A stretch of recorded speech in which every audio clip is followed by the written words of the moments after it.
Muy buenas noches, ¿cómo están ustedes? Estamos en... Bueno, nada, eso.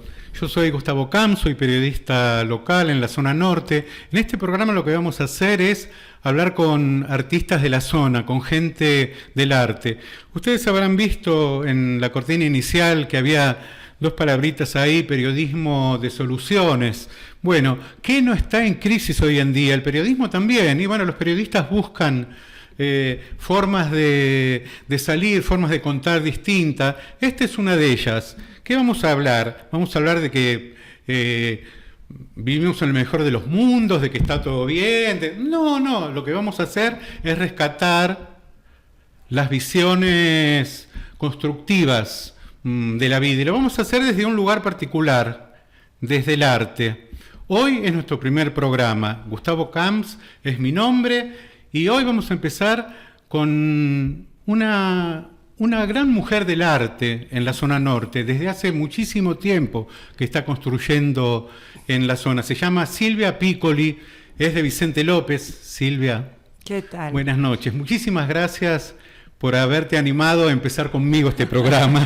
No, muchas gracias a vos.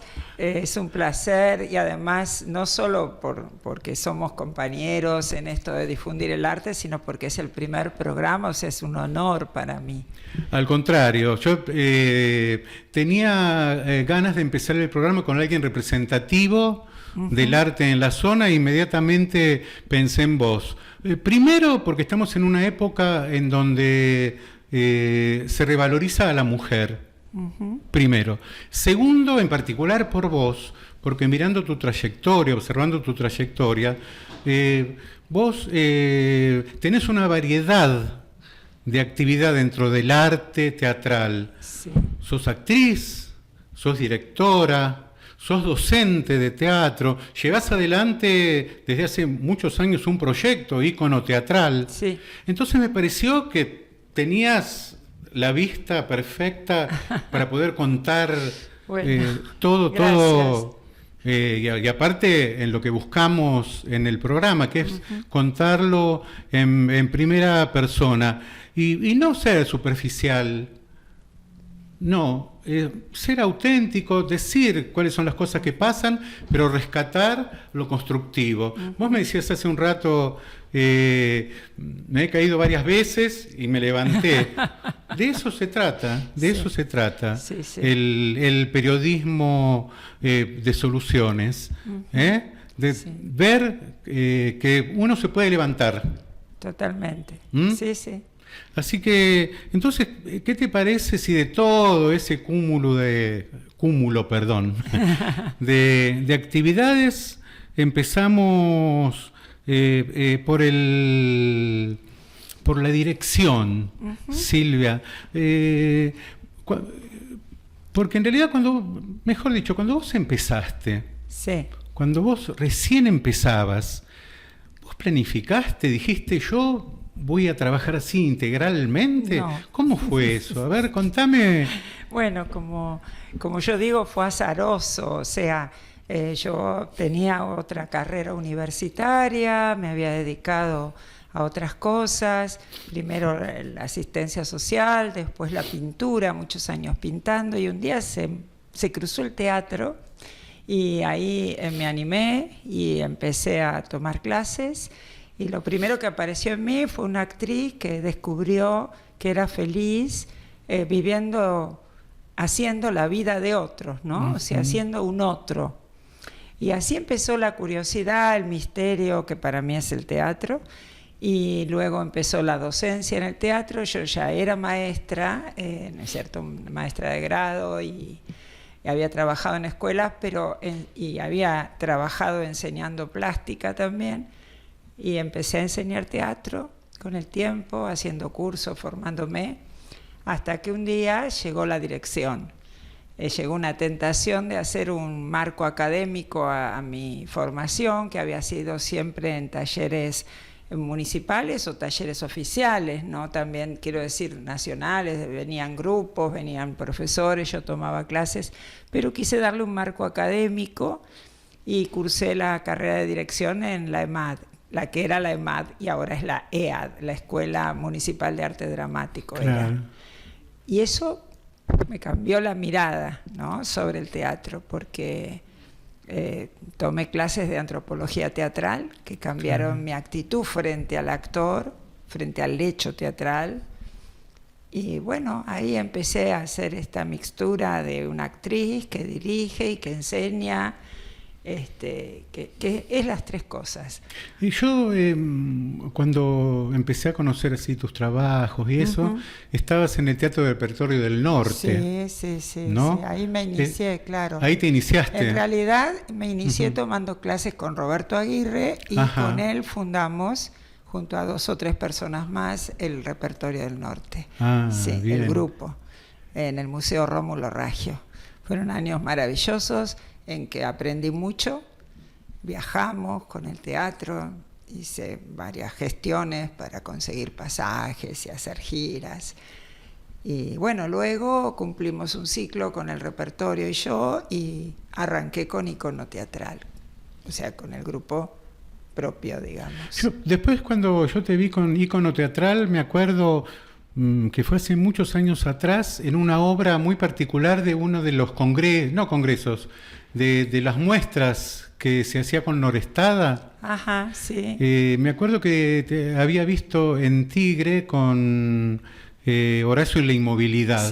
Sí, el año que ganamos el regional y fuimos a representar el conurbano norte a San Pedro en la provincial. Sí, fue muy fuerte esa obra, Horacio la Inmovilidad de Gabriel Penner, llevó una gesta interesantísima, y con esa obra viajamos a Colombia, a Venezuela, a Uruguay, en la Argentina la hicimos también en Mar del Plata.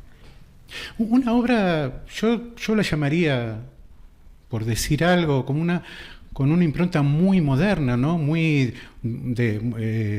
que requiere sí. el pensamiento duro del espectador, ¿no? Estaba en esa época muy inspirada en el teatro que había visto en los viajes a Europa. Es una obra existencialista y muy poética, y había que darle una estructura escénica particular, y bueno, fue un proceso maravilloso, y después también unos años. ¿Sabes por qué te nombro particularmente esta obra también? Porque yo después te vi, por ejemplo, dirigir en Nuestra Julia, ¿no? Sí. Y esa obra, terriblemente poética. Voy a contar algo que pasó en la función. Yo no recuerdo si fue la función de estreno o fue otra a donde fui a verla. Pero termina la obra, el público aplaude y no se va. Sí, es verdad. Se queda un minutito, 2, 3, 5 minutos ahí. Nadie se levantaba. Nadie se levantaba. Estaban emocionados, estaban tocados por la obra.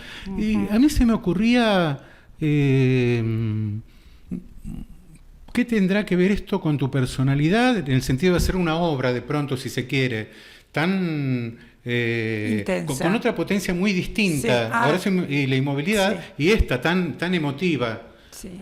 La otra me parece que apostaba más al pensamiento y a la reflexión fuerte del espectador, y esta en cambio a la emoción. No sé si es así, decime. Sí, puede ser. En el caso de Horacio o la Inmovilidad, el tratamiento escénico era expresionista. Y en cambio en Nuestra Julia es una versión que yo misma reescribí de la señorita Julia de Strindberg, que es un autor contemporáneo moderno, porque en realidad es del siglo XIX, pero los modernos de aquel tiempo, y es naturalismo puro. Entonces apunta a eso, ¿no? Es un material que apunta a que el espectador de alguna manera se identifique, pero no exactamente con el personaje, sino con las emociones que están transcurriendo. Es pura emoción la obra. Y a mí me parecía eso, de que la gente se quedaba quietita, aplaudía, yo cortaba la música y la gente no se levantaba. Me parecía una respuesta maravillosa.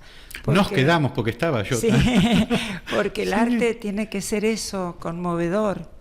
El arte tiene que movilizar algo que a lo mejor en el momento uno no sabe qué es, que lo lleva. Era como un ritual nuestra Julia. Terminaba y era como que...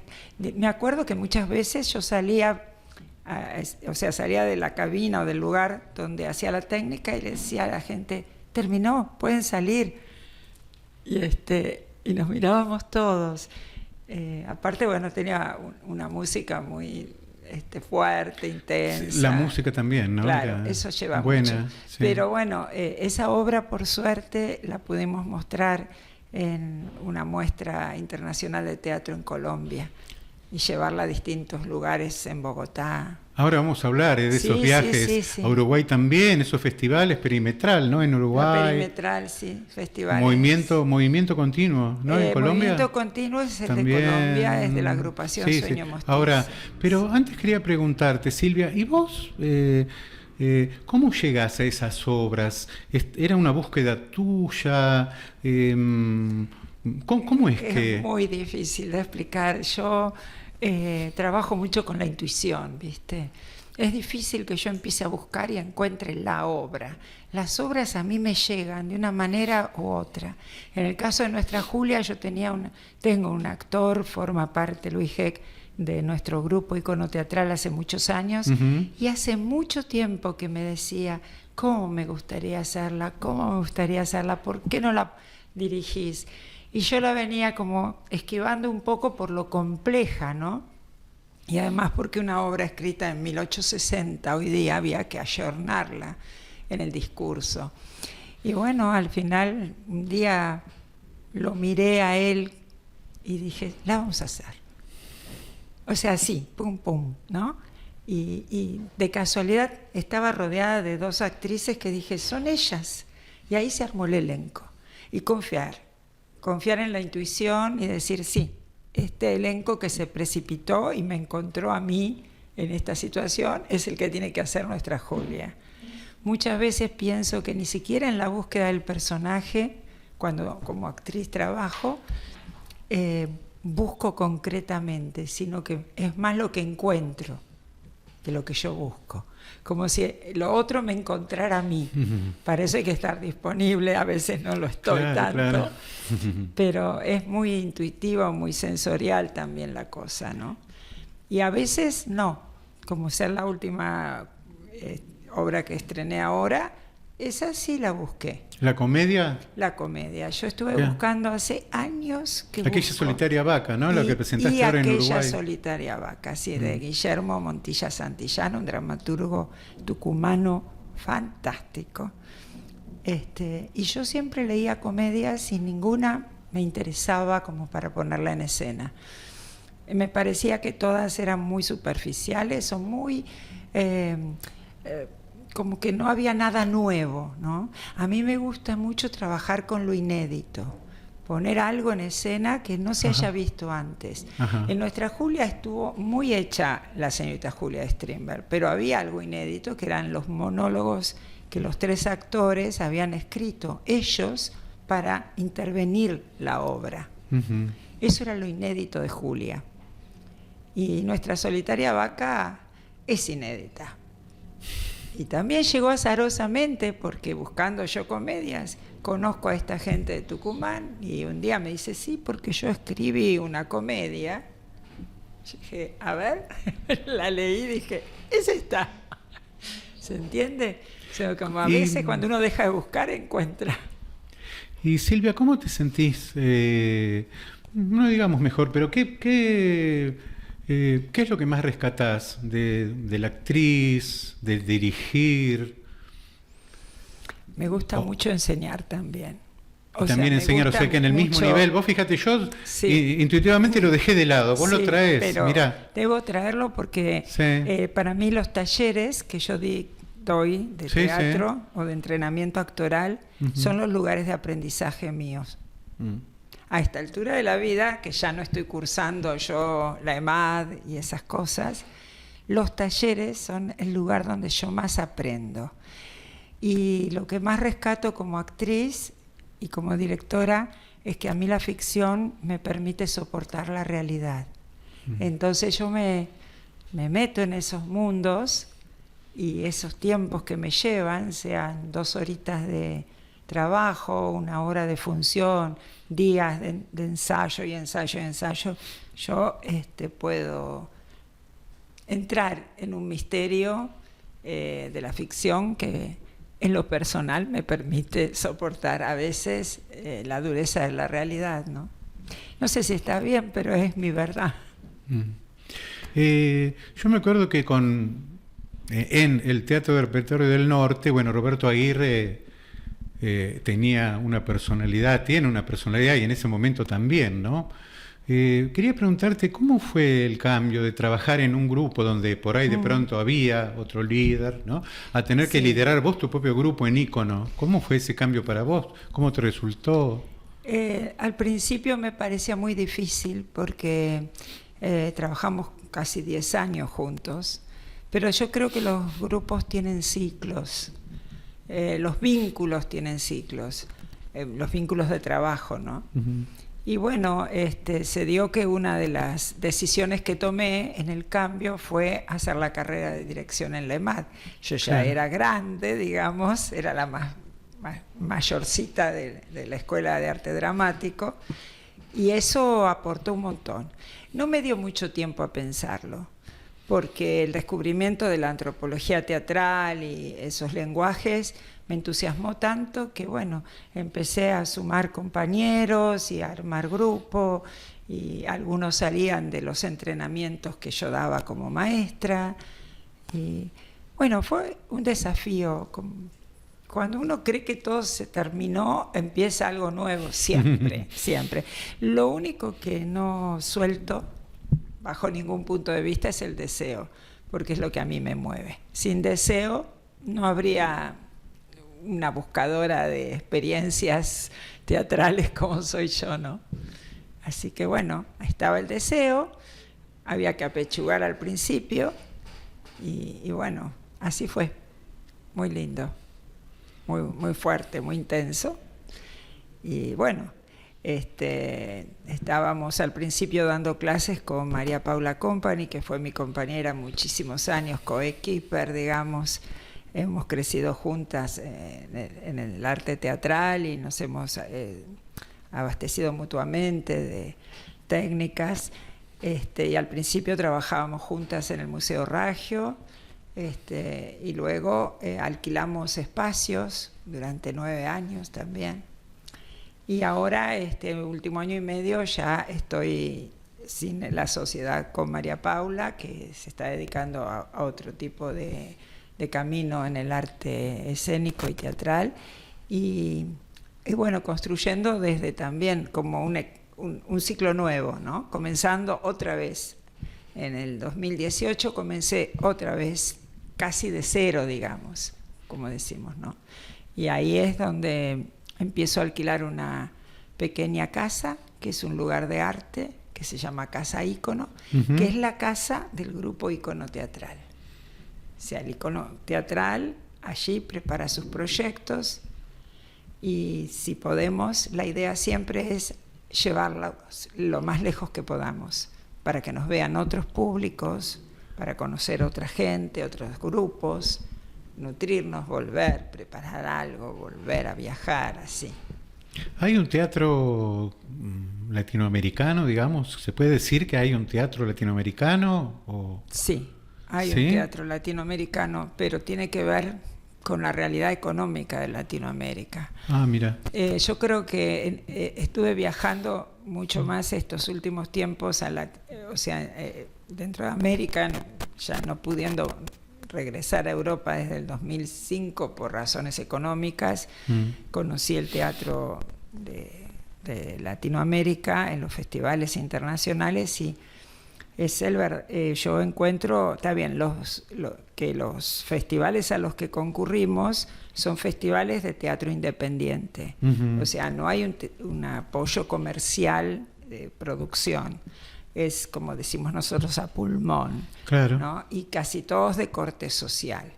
Y lo que vemos es que la mayoría del teatro de otros países de Latinoamérica son muy sacrificados, los grupos, como nos pasa a nosotros. Todos trabajamos mis actores trabajan en otras cosas, no pueden dedicarse exclusivamente al teatro, no podrían subsistir económicamente.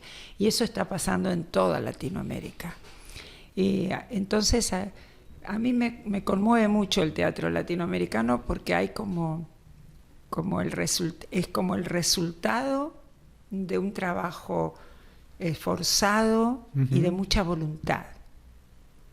O sea, no cualquiera tiene la voluntad como para superar las carencias económicas, estar trabajando 8 horas en una oficina a lo mejor e irse a ensayar hasta la madrugada, un compromiso semejante. No es lo mismo a cuando el actor tiene un sueldo por ensayar, por ejemplo, y se dedica exclusivamente a eso, que es el teatro oficial o el comercial. El teatro independiente hoy tiene su hábitat en Latinoamérica prácticamente. Una cosa que yo vi cubriendo las actividades teatrales en la región es que tampoco los grupos teatrales recurren mucho al Estado. Por ahí no van al Estado, están como en otro plano. Si van por ahí, no son escuchados. Pero tampoco es que estén... ¿Es así o no? Es algo que a mí me parece. Estamos como en una situación crítica general. Y el Estado no está oyendo, no está escuchando, digamos, a la cultura, a mi entender. Uh-huh. Y menos al teatro y al independiente, que no es negocio para nadie. Y esto ocurre independientemente de por ahí del gobierno, ¿no? ¿Hay más o menos gobiernos o no? Hay gobiernos que se conmueven más. Que se conmueven más. Sí. Hemos tenido gobiernos donde había más apoyo o subsidios. En este momento está prácticamente, vos vas a cualquier sitio, al municipio, a cualquier lado, y la respuesta es: no hay dinero para la cultura. Claro. Esa es la respuesta. Y no es solo para nosotros, le pasa a los colombianos, a los mexicanos. Yo estoy en contacto con ellos en los festivales y le pasa a todo el mundo. ¿Sí? En Colombia, ¿qué fue? ¿El último que fuiste, que hiciste Prometea ahí? No, Prometea la llevé a Colombia en el 2015 y en el 2018... 2015, que terminaron trabajando en la calle. Sí, no terminé. Sí. Fue maravilloso. Yo creo que fue una experiencia que no voy a poder comparar con nada. A mí que me atrae lo inédito, eso era lo más inédito que me podía pasar. ¿Están las fotos de Prometea por ahí? Sí, deben estar. Sí. Bueno, justamente ahí hay un montaje de telas blancas. Esa es una calle muy angosta de Bogotá. Ahí está, sí. De los barrios altos, el barrio El Triunfo, por ahí. Es una calle que se llama la calle del embudo, porque son callecitas muy... Les digo que ese es el vestido de la actriz. Claro, ahí está el agente del barrio. Sí. Entonces me dicen: vos hoy abrís el festival en un pequeño teatrito que, como no terminó de construirse la construcción, vas a tener que trabajar en la puerta. Ahí se ve. O sea, esa es una instalación teatral que yo me autodirigí, por decir así, o diseñé. Y en el centro de esas telas hay un agujero donde yo me metía y eso era mi gran vestido, ¿no? Todo eso. Y la gente se sentaba sobre eso. Bueno, la cosa es que me dice: ¿te animás a hacer la función en la vereda, en la calle? Sacaron los autos que había. Es una de las calles más altas de Bogotá. Ya después no hay más. Se termina, digamos, es el cerro, ¿no? Y bueno, atamos las telas que habitualmente se atarían en un teatro, en una sala teatral, se ataron en las rejas de las ventanas de las casas. Fue maravilloso. Y la gente pasaba y se iba sentando. Ahí estoy iluminada por un foquito que me llevé en la valija, 2 foquitos me llevé, por un compañero. Y bueno, fue fantástico.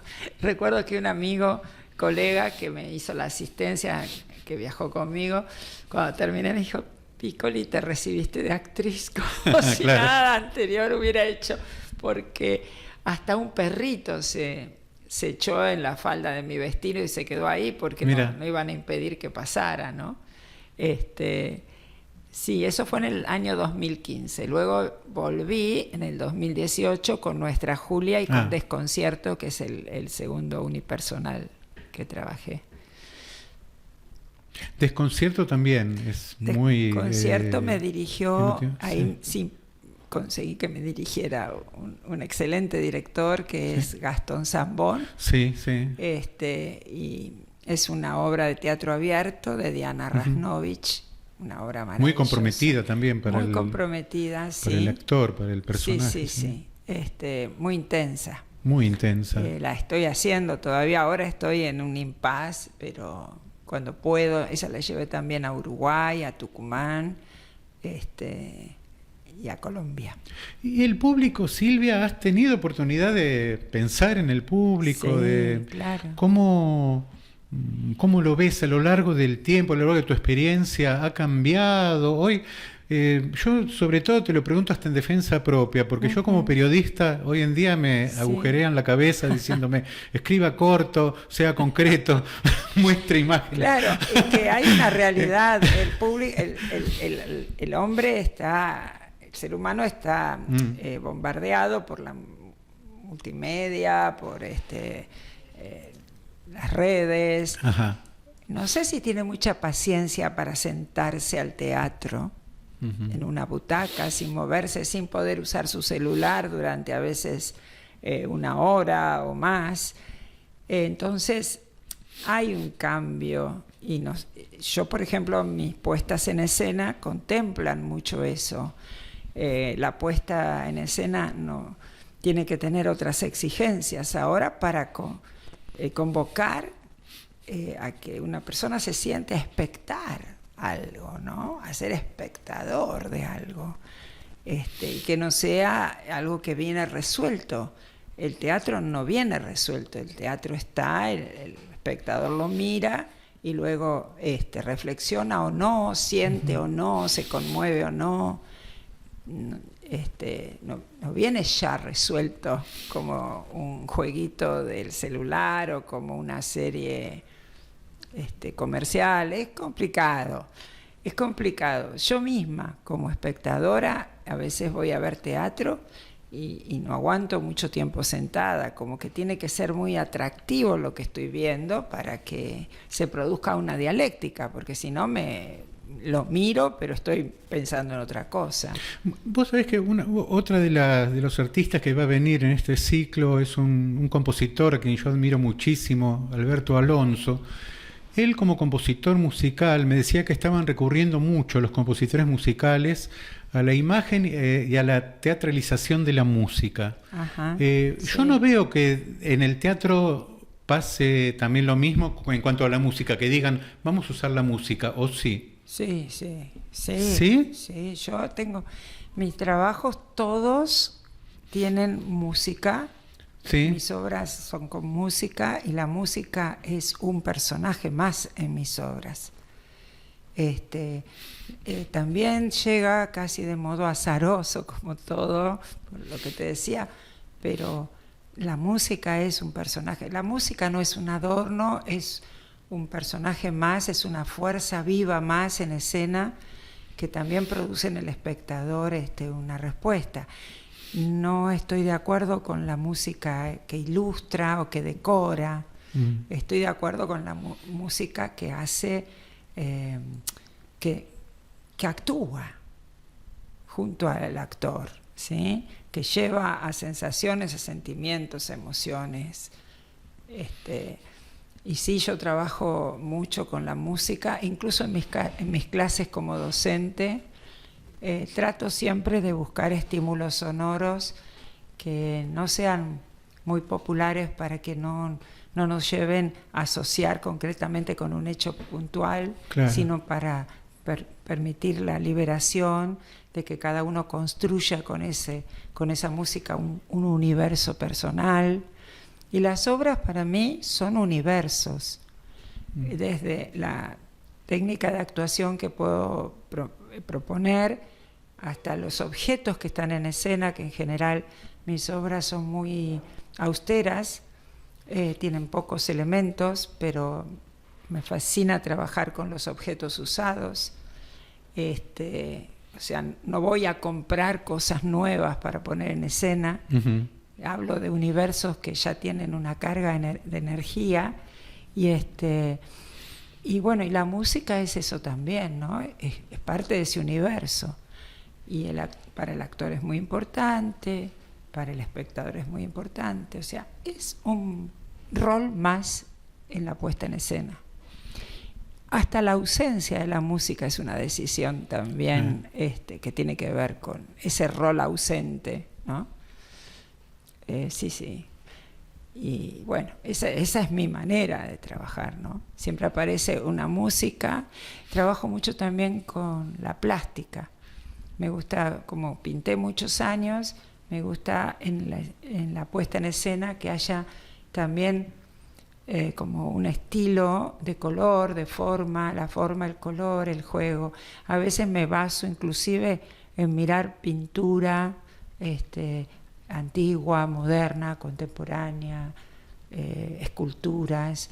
Todo nutre para el universo que estoy construyendo, ¿no? O que estamos construyendo con el elenco, porque la verdad es que es un trabajo, como yo lo encaro, el actor es un ser creador de sentido. Me das pie, justamente yo estaba pensando en preguntarte eso, porque a veces he escuchado directores, no de teatro, pero de cine, que dicen de pronto, el actor es como un títere.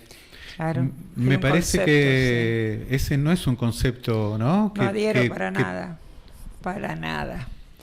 El actor es un ser vivo. Y además esto de haberme nutrido bastante de la antropología teatral me hizo ver que el actor es un ser insuspendible en el teatro, ¿no?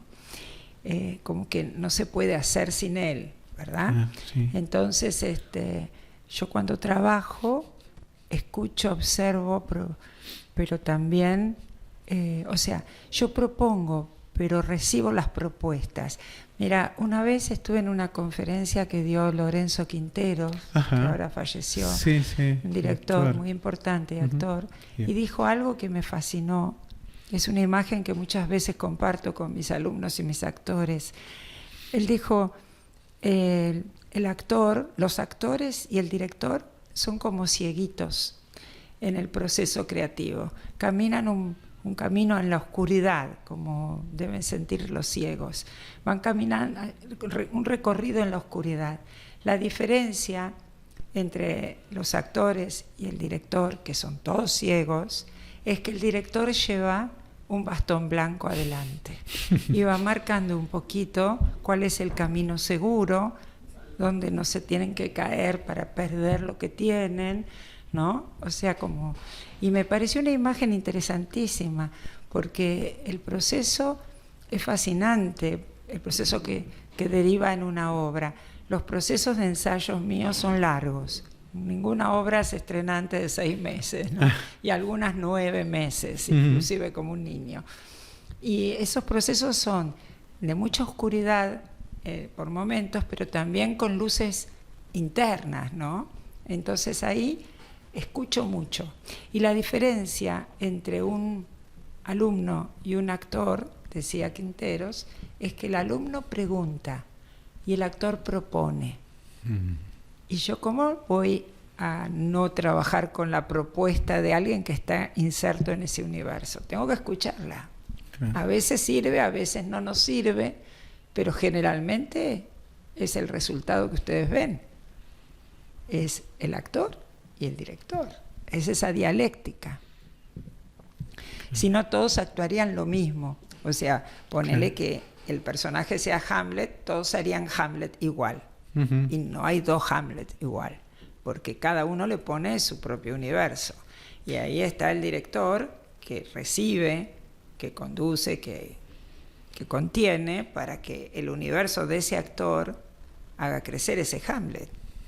Si no, seríamos muñecos, como dice esa persona, ¿no? Vos sabés que tomé una frase de Horacio y la Movilidad, que vos dirigiste, que decía... ¿El arte es drástico o no será? Claro, sí. Es así, drástico, contundente y casi te diría, no sé, se me ocurren palabras porque recordar Horacio, que tenía un texto tan poético y tan existencialista para mí, es como el arte tiene que ser demoledor, o sea, tiene que ser deseo, pasión, no puede hacer concesiones. Porque si hace concesiones, va a la espectacularidad, va a esos lugares donde no se produce esto que vos sentiste en Julia, no se produce esa conmoción, esa comunicación de emociones con el espectador o de sensaciones, porque a veces no se llega a la emoción, pero las sensaciones son válidas. Entonces, con que haya alguien que salga de la sala después de una función y unos días después recuerde una frase como te pasó a vos, o porque además está dicha en esa obra en un momento muy particular. Es como un pronunciamiento del personaje, ¿no? Como si hubiera llegado a una conclusión, a una revelación. Y sí, hay que jugarse con todo, ¿no? La tibieza en el arte es muy mediocre. Ahora quería preguntarte sobre tu experiencia como actriz, porque me di cuenta, yo por supuesto que por ahí a veces hay momentos que no sigo toda la obra, pero de todos modos a mí me llamó la atención que muchas de tus apariciones como actriz en Sí. pero muy buenas obras son unipersonales. ¿Eso es por decisión tuya? ¿Eso es porque te acercaron esos libros? ¿Cómo es? ¿Cómo es eso? Eso que vos viste, sí, las obras más colectivas las hice antes de dirigir. El trabajo de directora, el trabajo de maestra, a veces se hace difícil que yo pueda combinar horarios con elencos, y la verdad es que fueron los últimos años que elegí el unipersonal. Algo así como que tenía muchas ganas de hacer un trabajo solitario, que yo me pueda trasladar con una valija con la obra solita. Fue una decisión así de experiencia. Ahora ando con muchas ganas de volver a trabajar en grupo, y de hecho estoy ensayando con Celeste Pena un trabajo grupal que estrenaremos, si Dios quiere, el año próximo.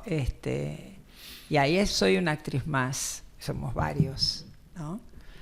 Pero no, lo del monólogo fue así como una tentación, un gusto que me quería dar y que va a perdurar, porque ya estoy craneando uno nuevo. Pero así como que también la edad a veces nos impide hacer determinados movimientos, ¿no? No es que nos limita, pero nos hace buscar desde otro lugar las cosas. Y bueno, llegó la época del monólogo para mí. Claro, estaba pensando, yo creo que en Desconcierto, ¿no? Es la obra que te exigió mucho trabajo corporal, física, ¿no? Sí, mucho trabajo corporal. A mí me llamó la atención. Había escenas en el suelo, en el piso. Sí, dura entre 35 y 40 minutos y es sumamente intenso. Hablo todo el tiempo, me muevo todo el tiempo. El director me exigió así, me exprimió, digamos, y lo disfruté muchísimo. Ahora que me preguntaste eso, me quedé pensando, el monólogo a mí me hizo descubrir la soledad del artista también. Qué interesante sentirse solo en el escenario. A mí me gusta mucho el riesgo en el arte, y es un poco un riesgo. Cuando uno está por empezar la función, especialmente de Desconcierto, donde sé que voy a tener que realizar movimientos físicos, una estructura de una especie de coreografía y de palabra con mucha rapidez. Sí. El Desconcierto empieza de espaldas al público y en una posición quieta, y antes de que se prenda la luz siempre me pregunto, ¿qué estoy haciendo aquí? ¿Podré sola con todo lo que viene?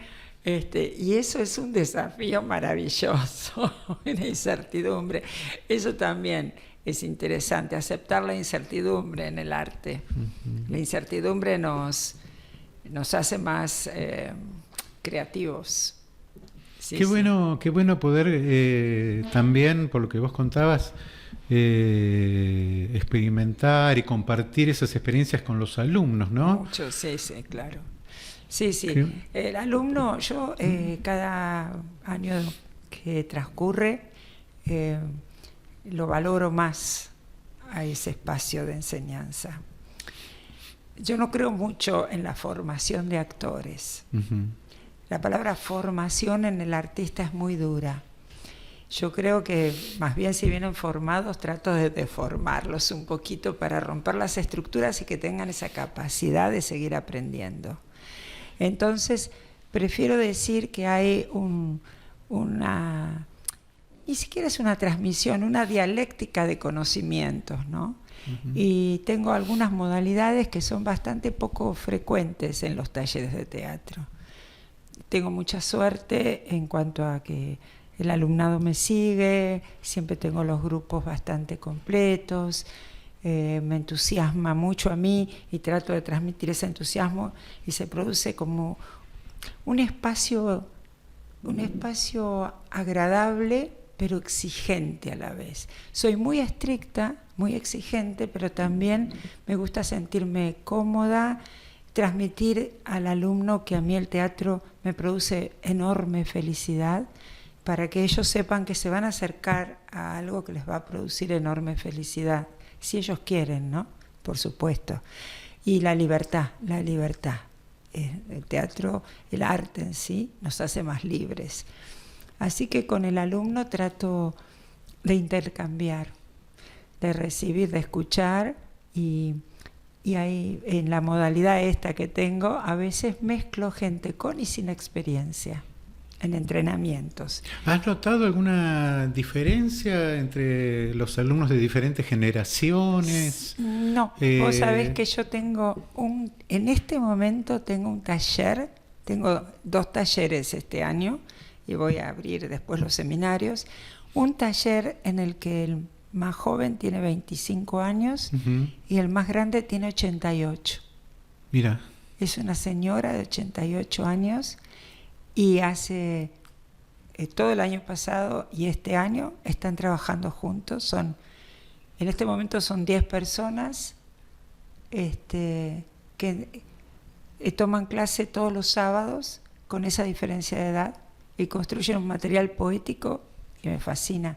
Y entonces el joven aprende del más grande y el más grande aprende de eso que trae el joven para mantenerse. Y eso en cuanto a las generaciones. Por supuesto que el que arranca teatro alrededor de los 60 está un poquito más apretado, ¿no? Le cuesta un poco más desestructurar, correr el prejuicio, el preconcepto, claro, que es lo que al artista lo limita mucho. Incluso a la hora de construir un personaje, uno tiene un prejuicio sobre el personaje, un preconcepto, no conviene. Claro. Se limita toda la búsqueda. Y bueno, en los talleres lo que intento es hablar de un actor integrado, que nos lleva a pensar en la necesidad de un hombre integrado, ¿no? El actor que tiene un cuerpo, que es lo más importante en este caso, el cuerpo del actor, por eso doy mucho entrenamiento corporal, porque cuando se enciende la luz en el escenario vacío o oscuro, lo primero que ve el espectador es un cuerpo. No sabe si adentro de un cuerpo hay una mente brillante, claro, o hay un desmemoriado, ¿no? Entonces un cuerpo habilitado para la actuación es fundamental, y cuerpo que incluye mente y espíritu, y no que la mente está en el escritorio donde yo estudio el texto fuera de mi cuerpo. Ese es el concepto que yo estoy transmitiendo, porque es el que a mí como actriz se me apareció hace unos años y empecé a aprovechar. Un hombre integrado, un actor integrado es un ser más feliz, seguro. Silvia, bueno, estuvimos hablando de la directora, estuvimos hablando de la actriz, ahora de la docente, pero está también Ícono Teatral, el proyecto. Sí. ¿Quién lo lleva adelante? ¿Quién? ¿Una emprendedora, una empresaria teatral? ¿Cómo, ¿Quién gestiona un proyecto cultural hoy en día de estas características? ¿Cómo es? ¿Cómo tiene que hacer? Es complicadísimo. Es un lugar de resistencia. Es un lugar de resistencia. Es un grupo. Si bien de alguna manera yo soy la directora, siempre hay una cabeza para mí necesaria. Es un grupo de personas. Yo estoy muy acompañada por un grupo que en este caso es pequeño ahora, pero es el que le da vida al grupo Ícono Teatral, el que trae las propuestas, el que las discute y el que ayuda a mantener esa pequeña casa de arte que nos sostiene, ¿no? Uh-huh. Donde yo doy clases de teatro, pero también hay talleres de danza, de canto, de guitarra, que es todo lo que al actor le hace bien, le sirve, y otras actividades que a lo mejor no son tan teatrales o artísticas en sí mismas, pero que también colaboran con el desarrollo de las personas, ¿no? Uh-huh. Un lugar donde la gente entra y dice, ay, me gusta esto, me quiero quedar, ¿no? Claro. Una especie de islita en la tormenta, y para el grupo es un lugar de resistencia, eso no me cabe duda. Nosotros trabajamos los talleres, no, pero las presentaciones que hacemos son a la gorra, y tratamos de ir a lugares donde se trabaja la gorra. Uh-huh. Y eso es un concepto que defiende mi grupo, a partir de un deseo personal de cada uno, de que todo el mundo tenga acceso al teatro. Porque en este momento hay gente que no puede pagar una entrada de teatro, uh-huh. Y entonces cuando es a la gorra, no quiere decir que es una colaboración con los artistas. No necesitamos que colaboren con nosotros. Queremos que el que pueda pagar valore el trabajo y pague lo que crea que vale esa entrada al teatro. Uh-huh. La gente va al cine y sabe lo que vale una entrada al cine, va al teatro, ¿no es cierto? Bueno, ¿cuánto vale el espectáculo? Si el que puede paga lo que cree que vale, el que no puede será invitado. Claro. Y nosotros podemos subsistir. Es un concepto que estoy usando últimamente, que suena un poco romántico y medio antiguo, pero es el de la solidaridad. Necesitamos ser solidarios entre nosotros. Yo tengo un grupo donde todos pueden pagar una pequeña cuota para tomar clases. Si hay alguien que no puede y el resto del grupo lo paga, ese alguien puede ser invitado y no se queda sin hacerlo. Y en las funciones de teatro es lo mismo. O sea, nosotros los invitamos a todos. El que pueda valorar el trabajo, deje su dinero en el sombrero.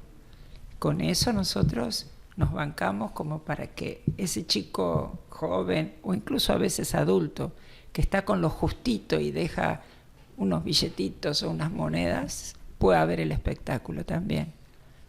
Y se produce algo muy sanador en ese trueque, digamos, que uh-huh. hacemos, ¿no?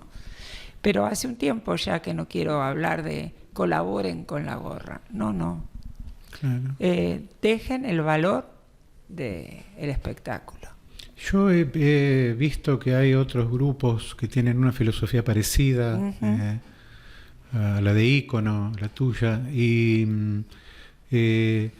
no dejo de preguntarme cómo hacen para mantenerse en el tiempo, ¿no? Porque trabajan, digamos, con mucha calidad, pueden competir. Sí, bueno, nosotros, por ejemplo, trabajamos poco, estrenamos pocas claro, obras. Sí. ¿no? Uh-huh. Nos tomamos el tiempo, porque todos tienen otros trabajos. Claro. No es un lugar donde se producen obras todo el tiempo, no. La obra es el resultado de un proceso muy sacrificado. Nos encanta. los artistas independientes nos encanta eso, de que nos cueste, porque lo valoramos el doble. Por supuesto que nos encantaría también que nos subsidien las instituciones de la cultura, ¿no? Claro. Pero no siempre sucede. A veces sí, pero no siempre. Y subsistimos porque hay un deseo que puede más que todo. Se escucha siempre esa frase de que hago teatro porque si no, no puedo vivir. Pero no puedo vivir porque mi espíritu no puede vivir, no porque me dé de comer. Yo vivo, mi ingreso es las clases de teatro. Claro. Pero los actores que están conmigo, la mayoría son docentes que trabajan en 2, 3 escuelas. Hay médico, hay psicóloga, hay ¿no es cierto? Y atienden los pacientes y todo, y vienen a ensayar cuando se puede. Hemos ensayado un domingo a las 7 de la mañana, nuestra Julia, durante meses. Un sacrificio, un compromiso, un deseo superior a las fuerzas a veces. Perfecto. Bueno, Silvia, la verdad que te agradezco muchísimo la conversación. No, yo te agradezco a vos la invitación, me encantó venir. Y seguramente vamos a volver a charlar, Sí. Vas a estar nosotros con la estructura del programa, todas las veces vamos a tener una cartelera con algunos espectáculos que queremos difundir, seguro que los díconos van a estar. Bueno, así que y seguramente después vas a volver para contar alguna novedad. Seguro. A mí me gustaría igual invitar a la gente que se interese por nuestro grupo y nuestra gesta, a entrar a nuestra página web, que creo que la iban a... Sí, están en las redes. Están en las redes. Teatral, ahí está, iconoteatral@gmail.com. Y así siguen nuestro camino y a lo mejor se suman o nos encontramos cada tanto. Muchísimas gracias, Gustavo. Fue un placer. Bueno, y ya nos quedan muy poquititos minutos del programa. Muchísimas gracias, Silvia. Sí, hasta siempre. Ahora, como comentaba recién, vamos a preparar una agenda con actividades y después a invitarlos para el próximo jueves, de nuevo a las 8 de la noche, acá en Hora 60. ¿Qué estuvimos haciendo? Estuvimos conversando, por eso nos dice, bueno, nada, eso es lo que se dice hoy en día. Tenemos actividades en Tigre. Sí, es imperdible, la música de jazz y blues. La verdad que es un ciclo que lo recomiendo, está en el Museo de la Reconquista. Va a haber también una actividad particular en el nuevo Teatro de Benavides, que es un lugar para no perder también. Allí en Tigre estas actividades, la mayoría son gratuitas, las organiza el municipio, no en todos los municipios sucede. Acá en San Isidro, bueno, Leandro Airala, yo lo he escuchado mucho cantar con Adriana Barcia, también es un espectáculo musical muy, muy bueno que va a ser en la Biblioteca Popular de Martínez el viernes a las 20, allí lo están leyendo. Y después, para no perder la costumbre, también tenemos teatro en Vicente López, el Teatro de Repertorio del Norte. Lo que a mí me gustó difundir es la obra que tiene como protagonista a Marcelo Ferrando, sí, a Marcelo Ferrando de San Isidro, que también da clases de teatro, es un muy, muy buen actor. Y bueno, esto es en el Teatro de Repertorio del Norte, en Melo 1756, los domingos a partir de las 7 de la tarde. Bárbaro, ya nos queda muy poquito entonces en el programa. No quería irme esta vez sin recomendar una actividad, que es una actividad artística, que va a ser el sábado en la Plaza de Martínez. Allí se va a recordar, mejor dicho, se va a inaugurar una escultura Es una escultura que inaugura la familia Wittis para recordar a uno de sus hijos que fue víctima de la violencia estatal, porque nosotros acá vamos a hacer arte en general, pero como decía al comienzo, un arte constructivo, un arte que le sirve a la sociedad, no algo pasatista. Por eso quería terminar el programa de hoy con esta invitación que hace Raquel Wittis a la inauguración de su escultura para Mariano, su hijo. Bueno, mi nombre es Raquel, soy la mamá de Mariano Wittis y queremos invitarlos muy especialmente a la inauguración de la escultura El Principito, que está hecha con material reciclado y es en homenaje a Mariano, que fue víctima de la violencia institucional un 21 de septiembre del año 2000. Esta escultura tiene mucha vida y sobre todo su autor puso mucho amor en ella. Fue compañero de coro de Mariano, así que lo conocía. Y el mensaje que tiene la escultura es el resguardar la vida, la libertad, la música y la alegría.